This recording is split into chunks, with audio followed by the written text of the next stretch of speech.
Hello and welcome to Card Shop Insiders, a podcast where we combine decades of experience from both sides of the counter to take you inside the business of the local game stores and collectible gaming hobbies.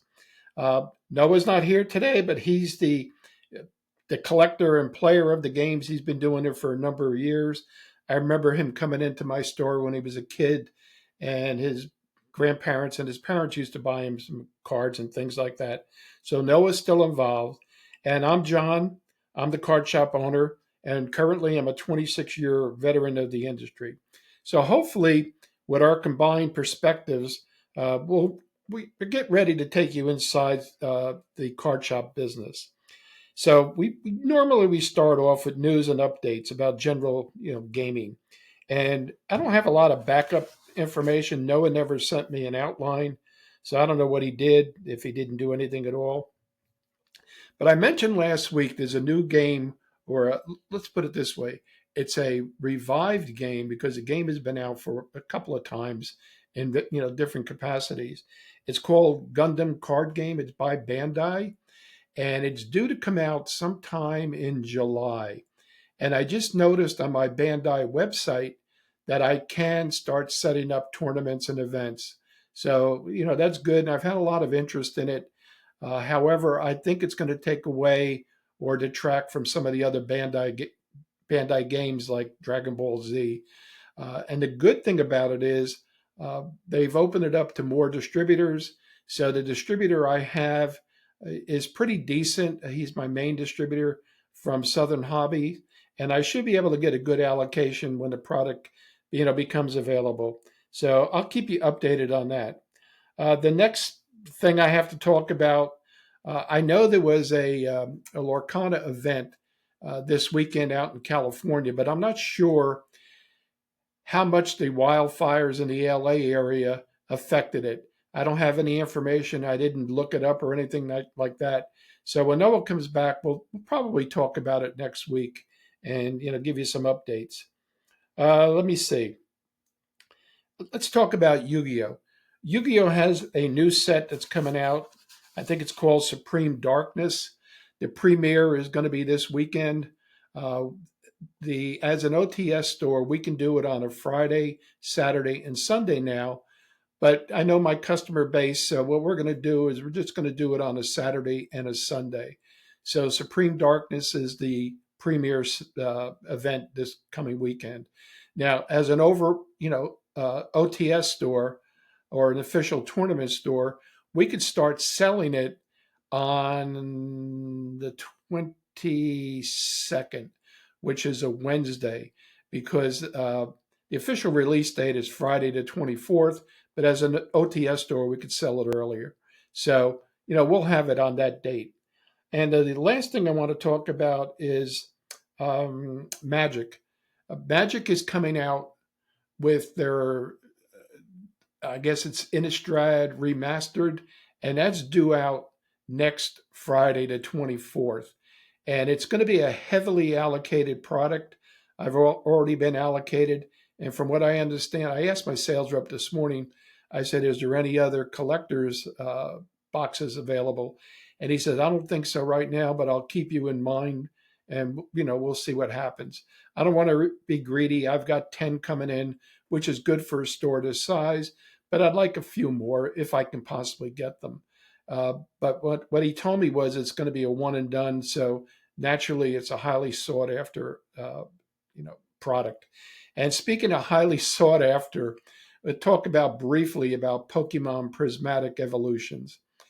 Now, I've mentioned before, I'm a small store as far as allocations concerned with Pokemon, but I know there's a lot of other stores that get Pokemon and they sell Pokemon pretty much exclusively. And there's some just exclusive Pokemon stores. But this product supposedly is so heavily allocated that even the big stores are going to be cut back as far as what they can attain or to sell. So in my instance, I normally get 5 to 6 elite trainer boxes, but I'm only getting one, not a case, but one. So it's shipping out today. I've had a lot of people have asked about it, if they could be put on a waiting list. And I said, no, I'm not taking a waiting list. So what I did was I had a guy that's been doing business with me for years, and he buys Pokemon, he buys Magic the Gathering, and he buys Yu-Gi-Oh on occasion. And I've known him for, like I said, a long time. He's been a good customer of mine. So initially, when he called me and asked me about it, I said, I just can't help you. I'm only getting one, and I can't say you can get it, but you can't, so forth and so on. However, the next morning I was laying in bed and I was thinking about it. And I said, I'm going to reward him with that's one copy I'm going to get. So that's what I decided to do. I gave him a call and I said, look, I said, I'm going to give it to you, sell it to you for whatever the price is, the MSRP. I said, I'm not going to, gouge the price on you. I'm not going to do that because you've been a loyal customer. And he said, are you sure? He said, you can make much more money selling on eBay. I said, yeah, I realize that, but I'm not going to do that. I'd rather you get it, somebody I know that's going to get it. I got on eBay this morning, and those ETBs are selling for up to $200 in some instances, or maybe even more. And I, I just don't feel right about charging more for it. So he's getting it at MSRP, and I might upset some other people, but hey, I only have one, and I had to make a decision. I had to make the decision one way or the other. And from what I've heard, they're going to have a reprint of it, maybe later on in the year. I don't think Pokemon gurus anticipated how highly sought after this printing is going to be. So the jury's still out on it, but that's what I'm going to do. All right. Well, let's kick off. Let's get to what I want to talk about is we get into the main part of the discussion, and the main part of the discussion is what I'm going to talk about this week that's pertinent.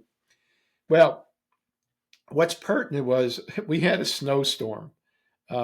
Came in on Friday night and lasted into Saturday morning. And I've talked about this before about unexpected circumstances and how it affects a store. Uh, all the best laid plans go to hell when Mother Nature finds its way in. I'm sure, unfortunately, with all the wildfires out in California, there's any stores in that area have been severely affected, and my heart goes out to them. And they got my prayers, and all those people that are out there that have lost everything or lost their lives. There's nothing more to say about that. It's just an unfortunate event. Now, getting back to our situation, we knew because down here they forecast the weather halfway decently, so we kind of knew in advance that the storm was coming. So when I placed my order last week, they had just had a big snowstorm in the St. Louis area and Louisville, Kentucky area. Now the St. Louis area is where I get my product shipped from most of the time. Sometimes it comes from Nashville, but even Nashville had a substantial amount of snow.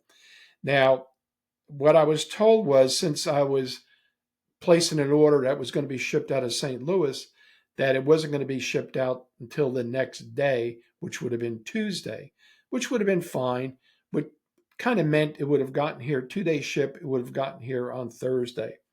However, because the main hub for UPS is in Louisville, Kentucky, the order or they were closed on Monday because of the substantial snow that they got. So they never even got the product on time. Make a long story short, I didn't get my product until Friday, but at least it came in on Friday. However, because of our snowstorm, I closed about 3 o'clock on Friday. I basically didn't even open, canceled the events that I had for Magic, uh, kept my customer base updated about what I was going to do, and I told them I'd look out a Saturday morning from home and see what the conditions were, and make a decision whether I was going to open up on Saturday or not. So I did receive my order on Friday. The order came in; it was secure, it's safe. I unpacked some of it, And then at 3 o'clock, 3:30, I decided to leave because snowflakes were starting to fall. But when I got up on Saturday morning, I realized that the parking lot in my apartment complex was not plowed yet. There was ice all over.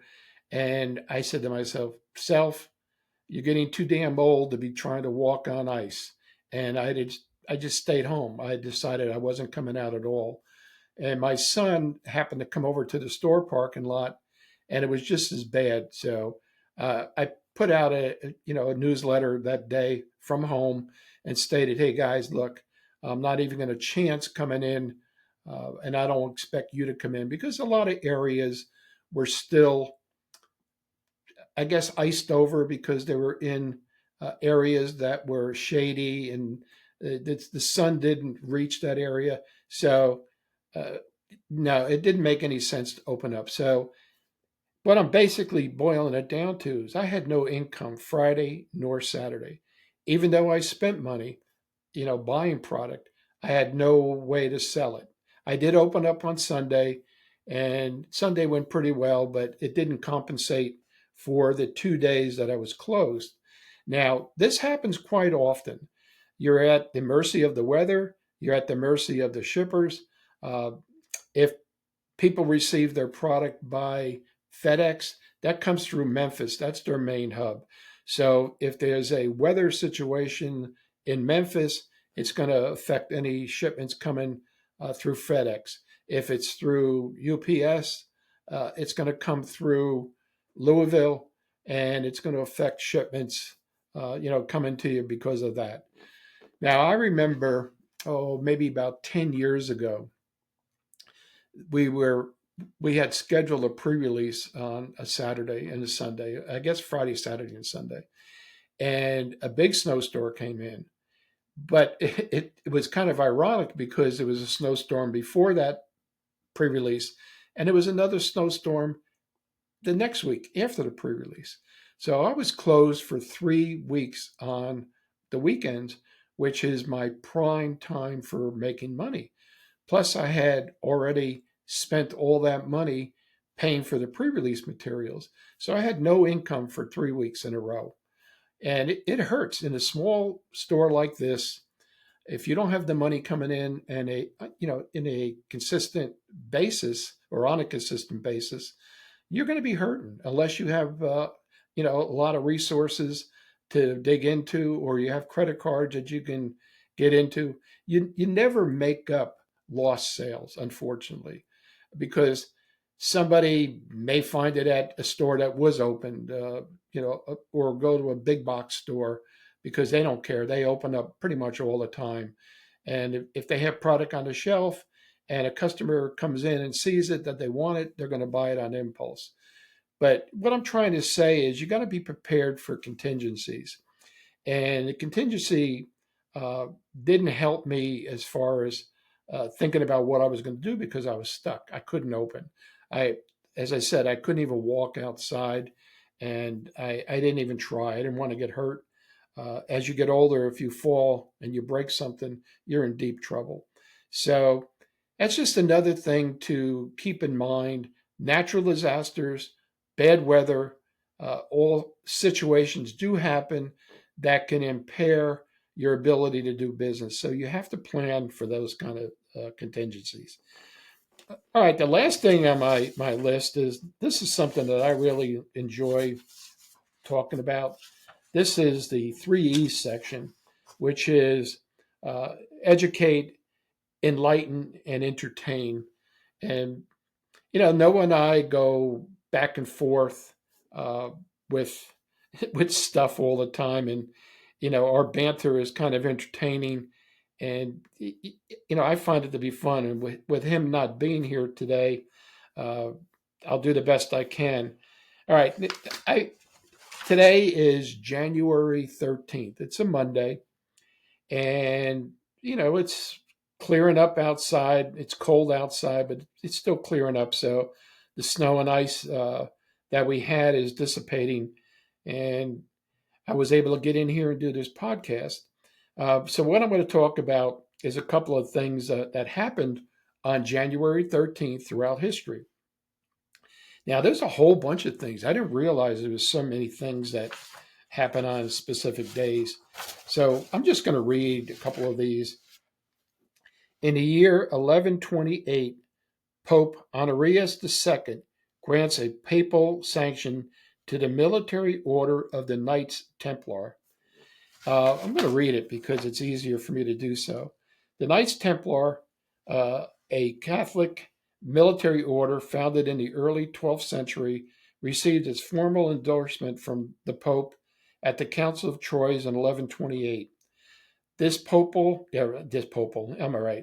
papal sanction granted the Templars a unique status within Christendom, allowing them to operate independently of local laws and taxes and answer only to the Pope. It's the Pope's army.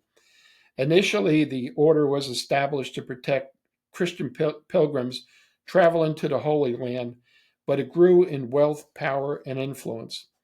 The Templars became renowned for their fierce fighters in the Crusades and their financial acumen. They eventually established an early form of banking that contributed to their immense wealth and influence across Europe and the Near East. As a sidebar or a side note, over the centuries, myths and legends about the Templars have grown, including the belief that they may have discovered holy relics at Temple Mount, including the Holy Grail, the Ark of the Covenant, or parts of the cross from Christ's crucifixion.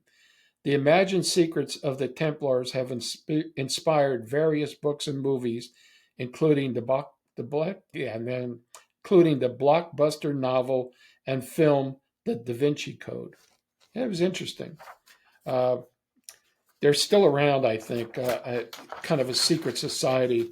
And I know that they tried to get rid of it and they abolished it, or I believe they did, but it's still around. Um, all right, the next thing I have, this was 13 years ago. It seemed like only yesterday. Back in 2012, the Costa Concordia cruise ship runs aground off the coast of Italy, causing 32 deaths. On the night of January 13th, 2012, the Costa Concordia, a luxury cruise ship, ran aground and capsized off the coast of Isola del Giglio, Tuscany, near the western coast of Italy. The ship struck a rock formation, tearing a gash in its hull and evacuating over 4,200 passengers and crew. The chaotic evacuation and rescue efforts resulted in 32 deaths, with several others injured. The disaster raised serious questions about cruise ship regulations, crew training, and the conduct of the crew's captain, who was later found guilty of manslaughter and abandoning his ship. I guess that Italian just said, "I'm going over the side. To hell with you all. I'm just leaving." The Costa Concordia incident remains one of the most significant maritime disasters of the 21st century, leading to stricter safety standards and protocols within the cruise industry. This is a hell of a thing to bring up today because knowing Noah that went on a cruise today. So, Noah, I hope you're safe. I know you're going to Mexico. Um, so, enjoy your trip and I hope it's a safe one for you and the family. Back in 1930, the first Mickey Mouse comic strip was published. The iconic, the iconic character Mickey Mouse, created by Disney, appeared in the comic strip on January 13th, 1930. This comic strip, distributed by I can't even talk today. I don't know what the hell's wrong with me. Distributed by King Features Syndicate, helped to further popularize Mickey Mouse and the Disney brand, reaching a broad audience in newspapers across the United States. Mickey Mouse's success in animated films and comic strips played a significant role in establishing Disney as a leading entertainment company. Mickey's adventurous and cheerful personality captured the hearts of readers and viewers alike, making him an enduring symbol of Mickey's creativity and innovation. All right, that's a good thing. Here's a bad thing that happened in January 13th, back in 1915. The worst earthquake in Italian history kills 30,000 people. The quake hit the town of Avezzano, about 60 miles east of Rome. The 1915 Avezzano earthquake occurred on January 13th in central Italy. The shock had a magnitude of 6.7 and destroyed the city. And let's see, around 30,000 direct fatalities and 60 million in damage resulted from the earthquake, which I'm sure in today's day and age, that would have been 4 times that amount. Other things in history from today. Back in 2000, Bill Gates steps down as CEO of Microsoft. Microsoft was co founded by Bill Gates and Paul Allen back in 1975. And when Bill Gates stepped down as CEO, he turned it over to Steve Ballmer, who ran the company for a number of years, and he did well. Back in 1968, Johnny Cash performs live at Folsom State Prison. The album Johnny Cash at Folsom Prison became a huge success. Now, Johnny Cash, his persona was to, like, well, he dressed in all black and he kind of related to the prison population, but Johnny Cash was never in prison per se. From what I read, he was in a drunk tank overnight, recovering, after they pulled him off the streets several times. But he resonated with the prison population, and he did very well at that concert. I remember seeing it live on YouTube one time. So, all right, now deaths of this day, January 13th, back in 1978, Hubert Humphrey. He was an American politician and the 38th president or vice president of the United States. Uh, Back in 1962, Ernie Kovacs. He was an American comedian and an actor. He always had a cigar in his hand. He wore glasses, and he got in an accident with a Corvair, which was made by Chevrolet at the time. And that particular car was emphasized in the book, or I guess scandalized in the book, Unsafe at Any Speed by Ralph Nader. So I'm not sure exactly whatever happened with that accident, but he perished in that accident back then. In 1941, James Joyce, the Irish author, passed away. And another passing back in 1929 was Wyatt Earp. He was an American police officer back in the Wild West. You can remember the shootout at the OK Corral. I believe he was involved with this, but he was the Wyatt Earp, the TV fame that passed away in 1929. So that's basically it for what I have for uh, news and whatever I was going to put out for today. So hopefully I did well. Uh, I'm not sure. You could put comments in. Noah will see the comments because I don't even have access to the comments. Uh, so we'll see. All right. So what I'm going to do is I'm going to click my fingers, and now we're going to go to the Patreon only part of it. And again, I want to thank our Patreons. We have 8 of them. We have Ben, Grant, Brandon, Logan, Drayden, Jake, Brian, and Michael. Uh, and again, thank you for supporting us. I really appreciate it. And I know Noah does also. So that's it for today, guys. And thanks again. And you have a good day.